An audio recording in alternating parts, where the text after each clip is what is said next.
All right, everybody. So picture this. You're staring at your computer screen, and there it is, that blank page, that blinking cursor just daring you to write the perfect grant proposal. It can feel like being lost at sea, right? Adrift in a sea of jargon, lost in a storm of acronyms. You don't even know where to start. Oh, I know that feeling all too well, believe me. It's like the grant writing process is some big mystery, and we're all just trying to crack the code. And to make it even more intimidating, the competition is fierce these days. It really is. I mean, one of the articles we'll be diving into today, the one from Times Higher Education, mentioned that some grant programs have success rates of less than 20%. Yeah, less than 20%. It's daunting, right? Trying to get funding for research these days. It's like trying to hit a moving target in a hurricane, blindfolded. But hey, that's why we're here. That's right. We're diving into a stack of articles today, everything from Monitor on Psychology to AJE, to help you navigate those grant writing waters. We're talking to the experts, the ones who've conquered that mountain, and we're bringing you their secrets. We're serving up those insider tips to help your proposal stand out from the crowd. And, one thing that really jumped out from almost all of the articles is this. Know your audience. Seriously, that's like rule number one. It's like that UNC Chapel Hill Writing Center article said, before you write a single word, you need to know exactly who you're talking to. Exactly. It's not just about showing off your research. It's about understanding your funder, their goals, their priorities, even their language. Remember that Virulence article, the one that talked about mirroring the funder's language? Genius. It's true. You need to speak their language if you want them to listen. It's like you wouldn't wear a tuxedo to a pool party, right? You got to dress for the occasion. Exactly. And speaking of preparation, starting early is key. Don't wait until the last minute. And you know what else can make a world of difference? Tapping into those resources at your university's grant office. They've seen it all, and they can help you navigate all the ins and outs, all those deadlines and requirements. Those folks are lifesavers. Oh, for sure. They're like your grant writing Sherpas guiding you to the summit. Exactly. And once you've got your game plan, it's time to craft that compelling narrative. Oh, yeah, the story. Do you remember that Monitor on Psychology article? Houston, we have a narrative. That one was great. Right. It sounds like a movie trailer, but it makes a really important point. Even in research, even with all the data and analysis, you've got to tell a story that grabs people. It's all about making that connection, right? Yeah. So how do we do that? How do we turn a research project into a page turner? Well, first, you've got to ditch the jargon. Remember those reviewers? They're reading tons of proposals. They want you to get to the point. No more burying the lead, right? Cut to the chase. Exactly. No. Skip the long, drawn-out backstory of how you arrived at your hypothesis. Just tell them what the problem is, why it matters, and how you're going to solve it. Like that Times Higher Ed article said, cut to the good stuff. Show, don't tell, right? Exactly. Make them care. Now think of it this way. You're not just presenting data, you're asking for an investment. You have to persuade those funders that your research is worth their time and money. It's like being on Shark Tank.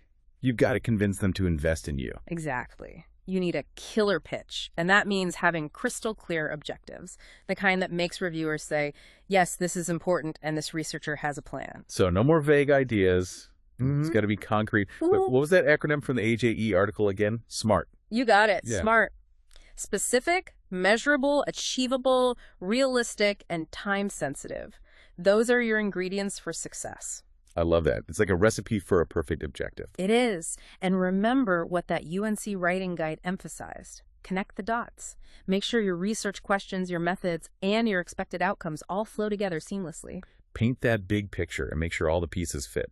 Oh, and speaking of painting pictures, don't underestimate the power of visuals. Charts, graphs, infographics, the works. Oh, absolutely. The Times Higher Ed article had a great point about that. A well-placed figure can be a lifesaver for reviewers, especially when they're wading through a sea of text. It's true. Sometimes a picture really is worth 1,000 words. And when those visuals tell a compelling story, well, that's when you've really got something. But, it's not all about going solo in the research world, is it? The AJE article had some really insightful points about the power of collaboration. Yeah, it's like they say, teamwork makes the dream work, right? I mean, sometimes we get so focused on our own little corner of research that we forget the bigger picture. Right. Two heads are better than one and all that. Exactly. And when you're talking about something as important as securing funding, well, having a strong team behind you can make all the difference. The AJE article really emphasized how leveraging collaborators is like assembling an all-star team for your grant proposal. It's like you're not just showing off your own expertise. You're showing that you're plugged into a network of brilliant minds. Exactly. Bringing in collaborators not only strengthens your proposal with their diverse expertise, it also shows funders that you understand the broader research landscape. And you know what else can really pack a punch?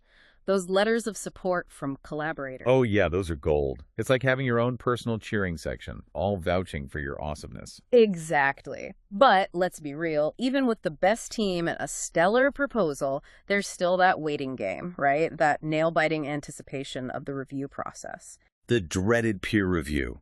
I swear, waiting for those reviewer comments can feel like waiting for a jury to deliver a verdict. It's true. The suspense can be killer. And you know, the Times Higher Education article didn't hold back when describing some of those reviewers, did they? That dehydrated asparagus shoot comparison. Ouch. But in all seriousness, how do we handle those critiques, especially when they're tough to swallow? Well, remember, even the most critical feedback, even if it stings a little, it's an opportunity for growth. That's something the AJE article was really clear about. Respond to everything.